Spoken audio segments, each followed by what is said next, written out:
आज हम लोग सेमेस्टर 2 बीकॉम सेमेस्टर 2 का सिलेबस डिस्कस करेंगे। विनोबा भावे यूनिवर्सिटी और बीकॉम सेमेस्टर 2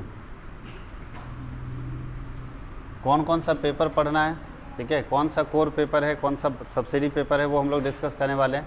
तो पहला कोर पेपर का नाम है, अच्छा यहाँ जो पेपर नंबर रहेगा वो पेपर नंबर है 321। ये फर्स्ट पेपर नंबर है जिसमें आपको पढ़ना है environmental studies. Environmental studies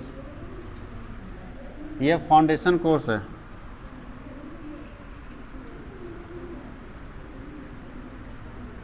foundation course 50 marks का होता है। 50 मार्क्स में 40 + 10, 40 का मतलब एक्सटर्नल और 10 का मतलब क्या होता है, इंटरनल। यही है पहला पेपर आपका। फर्स्ट पेपर है इन्वायरमेंटल स्टडीज़, जहाँ पे अभी हिंदी इंग्लिश था ना, जो आप हिंदी इंग्लिश सेमेस्टर 1 में दिए थे, दिए नहीं, देना है। तो जो हिंदी इंग्लिश जहाँ पे था वहाँ पे अब हिंदी इंग्लिश नहीं रहेगा, अब आपका पेपर हो जाएगा इन्वायरमेंटल स्टडीज़। कोई दिक्कत है? हिंदी इंग्लिश से अब कोई लेना देना नहीं, उस जगह पे आप पेपर हो जाएगा इन्वायरमेंटल स्टडीज़। सेम क्वेश्चन पूछा जाएगा। अच्छा हिंदी इंग्लिश में अभी आपको सब्जेक्टिव पूछेगा लिखने के लिए सेमेस्टर 1 में, लेकिन सेमेस्टर 2 में 40 ऑब्जेक्टिव क्वेश्चन पूछेगा। सेमेस्टर 2 में 40 ऑब्जेक्टिव क्वेश्चन पूछेगा। इन्वायरमेंट स्टडीज़ में 40 इन्वायरमेंट जो एक्सटर्नल एग्जाम यानी सेंटर पर एग्जाम देना होगा, 10 ऑब्जेक्टिव क्वेश्चन का आपको इंटरनल एग्जाम कॉलेज में देना होगा। यानी आप 40 ऑब्जेक्टिव क्वेश्चन पूछा जाएगा सेमेस्टर 2 में इन्वायरमेंटल स्टडीज़ का। इन्वायरमेंट का मतलब समझ रहे हो, पर्यावरण के बारे में पढ़ना। थोड़ा साइंस का कुछ पोर्शन मिलेगा, कुछ ज्योग्राफी का पोर्शन मिलेगा, वो सब मिक्सअप उसमें रहेगा। इन्वायरमेंटल स्टडीज़ 50 नंबर का पढ़ना है, जिसमें 40 का एक्सटर्नल और 10 का इंटरनल। अच्छा पेपर 321 का मतलब क्या है? 321 का मतलब 3 कॉमर्स को डिनोट करता है। विनोबा भावे यूनिवर्सिटी में 3 जो कोड है किसका है? कॉमर्स का है। आर्ट्स वाले को देखना 3 से शुरू नहीं होगा, उसका किसी और से शुरू होगा। 2 सेमेस्टर को बताता है। SEM से समझोगे कौन सा सेमेस्टर में है? और 1 का मतलब पेपर नंबर। कोई दिक्कत है? इसका मतलब है कि कॉमर्स में सेकेंड सेमेस्टर में पेपर 1, आप गौर कीजिएगा 311 पढ़ते थे सेमेस्टर 1 में। 311, 312, 313, 314 यही ना था। तो 314 के बाद 315 नहीं हुआ है, 321 हो गया। अभी क्या होगा बताओ इसके बाद? 322। नेक्स्ट पेपर क्या होगा? 322। ये ऑनर्स पेपर होगा। ये सब्सिडी पेपर है, देखो फाउंडेशन कोर्स लिखे हैं, जिसमें कोर लिखा रहेगा ना वही ऑनर्स पेपर होता है। और ये ऑनर्स पेपर है बिजनेस ऑर्गेनाइजेशन। Business organisation. और जैसे जैसे कोर पेपर होता है वैसे वैसे एग्ज़ाम होता है। सबसे पहला एग्ज़ाम कोर पेपर का होगा हमेशा। अभी आप देख लीजिए, सबसे पहला एग्ज़ाम कोर पेपर का हुआ फाइनेंशियल, दूसरा बिजनेस लॉ, उसके बाद मनी इन बैंकिंग। यहाँ भी सबसे पहला एग्ज़ाम इसका होगा बिजनेस ऑर्गेनाइजेशन का। बात समझ गए? सबसे पहले एग्ज़ाम ऑनर्स पेपर का ही होता है। तो बिजनेस ऑर्गेनाइजेशन है आपका कोर पेपर। कोर समझ जाओगे ना, कोर पेपर है ये। कितने मार्क्स का है? 100 मार्क्स का है सर। 80 प्लस, मालूम है ना, जो आप ऑनर्स पेपर में कोई छेड़छाड़ नहीं, वही प्रोसेस, वही पैटर्न, सब कुछ। इसमें भी 8 क्वेश्चन पूछेगा, 4 का आंसर करना है। इसमें भी 8 क्वेश्चन पूछेगा और 4 का आंसर करना है आपको। लेकिन इसमें आपको 40 ऑब्जेक्टिव क्वेश्चन पूछेगा, एक क्वेश्चन 1 नंबर का होगा और 40 का 40 आंसर करना है।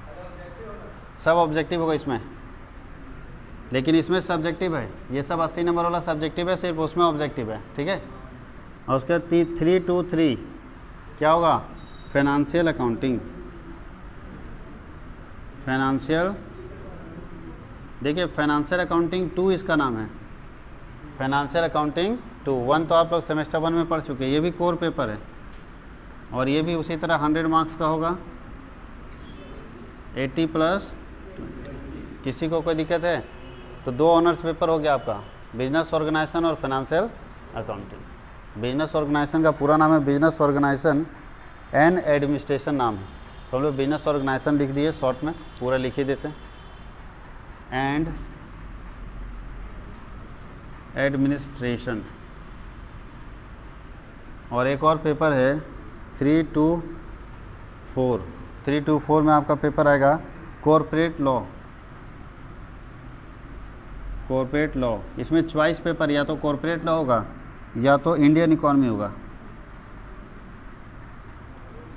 इंडियन इकॉनमी, अब ये दोनों में से चॉइस होता है, आपका कॉलेज क्या देगा। वैसे चुनना तो आप लोग को चाहिए, लेकिन यहाँ कॉलेज चुन देता है। इसको इलेक्टिव कोर्स बोलते हैं। ये इलेक्टिव कोर्स है, जो फिर मनी इन बैंकिंग पढ़े वो इलेक्टिव कोर्स था ना, वैसे इलेक्टिव कोर्स है। ये दोनों इलेक्टिव कोर्स है। कोई दिक्कत है? ये भी कितने नंबर का होगा? कैसे? इसका मतलब है टोटल एग्ज़ाम आपका कितने मार्क्स का होने वाला है? 350। 350 सेमेस्टर 1, 350 सेमेस्टर 2, दोनों मिला के 700 मार्क्स का होगा। 350 नंबर का सेमेस्टर 1 अभी, और 350 नंबर का सेमेस्टर 2। उसके बाद 450 आने लगेगा, यानी सेमेस्टर 3 से आपका ऑनर्स पेपर बढ़ जाएगा। यहाँ कितना ऑनर्स है? और सेमेस्टर 3 से 3 ऑनर्स हो जाएगा, मतलब 5 सब्जेक्ट। 3, 4, 5 उधर बहुत ज़्यादा पेपर हो जाता है, ठीक है। लेकिन अभी आपको आसान पड़ेगा। अभी एक ही न्यूमेरिकल, उधर 2 न्यूमेरिकल एक साथ आ जाता है। कोई दिक्कत यहाँ तक? फिर से एक बार रिपीट कर दे। अपने ऑनर्स पेपर का नाम है बिजनेस ऑर्गेनाइजेशन, फर्स्ट पेपर है, जिसका कोड है 322। 100 नंबर का है, 80 + 20, यानी 80 का एक्सटर्नल और 20 का इंटरनल। सेकेंड ऑनर्स पेपर है फाइनेंशियल अकाउंटिंग 2। फाइनेंशियल अकाउंटिंग 2 भी आपका कोर पेपर है, 100 नंबर का, 80 + 20। कोई दिक्कत है? ये आपका इलेक्टिव कोर्स है। इलेक्टिव मतलब जो आप मनी इन बैंकिंग पढ़ रहे थे उस जगह पे अब पढ़ना आपको। अब आपके कॉलेज के ऊपर है कि या तो कॉर्पोरेट लॉ देगा या तो इंडियन इकोनॉमी देगा। वैसे चॉइस बच्चे के ऊपर है, बच्चा को चुनने देना चाहिए। लेकिन कॉलेज को लगता है कि सब बच्चा को चुनने देंगे तो कोई ये कॉर्पोरेट लॉ चुन लेगा, कोई इंडियन इकोनॉमी चुन लेगा, टीचर कहाँ से लाएंगे। इसलिए वो एक ही पकड़ा देता है कि यही रखना पड़ेगा, दूसरा ऑप्शन नहीं है। तो जो भी आपका कॉलेज दे दे, कुछ कॉलेज कॉर्पोरेट लॉ दे देता है, कुछ कॉलेज इंडियन इकोनॉमी दे देता है। मेरे लिए थोड़ा ज़्यादा परेशानी है कि हमको दोनों पढ़ाना पड़ेगा। बात समझ गए? तो मेरे लिए कितना सब्जेक्ट हो जाएगा? 1, 2, 3, 4 ही, उधर नहीं, वो आपको अपने करना है, वो अपने करना है आपको, ठीक है। एनवायरमेंटल स्टडीज़ खुद से करना है, उसका ऑब्जेक्टिव सेट हम बना के दे देंगे आपको, प्रैक्टिस सेट, उससे आपको कमांड करना है, ठीक करना है उसको। उसका ऑब्जेक्टिव सेट हम दे देंगे, ठीक है। कम से कम 200 क्वेश्चन का नहीं, 5 सेट बना के देंगे। एक सेट में 40 क्वेश्चन, 5 सेट में 200 क्वेश्चन, क्वेश्चन आंसर साथ में रहेगा। 200 क्वेश्चन पढ़ लिए तो 40 क्वेश्चन आराम से मार लेंगे, दिक्कत नहीं है। तो उसके लिए टेंशन नहीं लेना है। अब हम लोग को ध्यान देना है बिजनेस ऑर्गेनाइजेशन और फिनेंशियल अकाउंटिंग के ऊपर। ये जो फिनेंशियल अकाउंटिंग अभी सेमेस्टर 2 में दिया गया, पहले ये सेमेस्टर 1 और सेमेस्टर 2 एक ही साथ होता था। अभी जो तो आप 2 पेपर पढ़ेंगे, फिनेंशियल अकाउंटिंग सेमेस्टर 1 में पढ़े और अभी पढ़ रहे हैं 2 में पढ़ेंगे, तो दोनों मिला के सोचो, पहले एक ही सेमेस्टर में होता था, इतना टफ था, उसको आसान कर दिया गया सरकार की तरफ से, यूनिवर्सिटी उसको ईजी कर दिया है। तो हम लोग अभी शुरुआत करने वाले फिनेंशियल अकाउंटिंग, और दूसरा पेपर क्या? बिजनेस ऑर्गेनाइजेशन, क्योंकि हम लोग का टारगेट ही पहले ऑनर्स पेपर को अच्छे से ठीक किया जाए। और उसके बाद हम लोग का ये पेपर अभी तब तक नहीं शुरू करेंगे जब तक आपका कॉलेज डिसाइड करके नहीं बताएगा। डिसाइड करके बता देगा कि कॉर्पोरेट लॉ या इंडियन इकोनॉमी है, तब हम लोग शुरू कर देंगे। समझ गए? अभी आप खुद कंफ्यूज रहेंगे कि आपको क्या मिलने वाला है। तो जब तक कॉलेज आपको ना बताए क्लास किसका करोगे आप? हम अगर दोनों पढ़ाएंगे, दोनों सब्जेक्ट पढ़ाएंगे, तो आप किसका पढ़ोगे? आपको तो कन्फर्म होना चाहिए ना, दोनों पढ़ के क्यों पगलाओगे? तो आपको कंफर्म होना चाहिए। इसीलिए इसका क्लास अभी पोस्टपोन्डेड रहेगा, और ये दोनों का क्लास हम लोग लेंगे, बिजनेस ऑर्गेनाइजेशन का और फिनेंशियल अकाउंटिंग का। इसी का रूटीन अभी बनेगा। कोई दिक्कत है? ये है पूरा आपका सिलेबस। कहीं कोई दिक्कत है? अब चलिए अपने बारे में थोड़ा बात कर ले। टोटल फी इसका है, किसी को कोई दिक्कत है? और फी कितने बार में दे देना है? Minimum 2 times. मिनिमम कितना है और मैक्सिमम तो जान ही रहे होगा, एक बार में कर दीजिए। कोई दिक्कत है?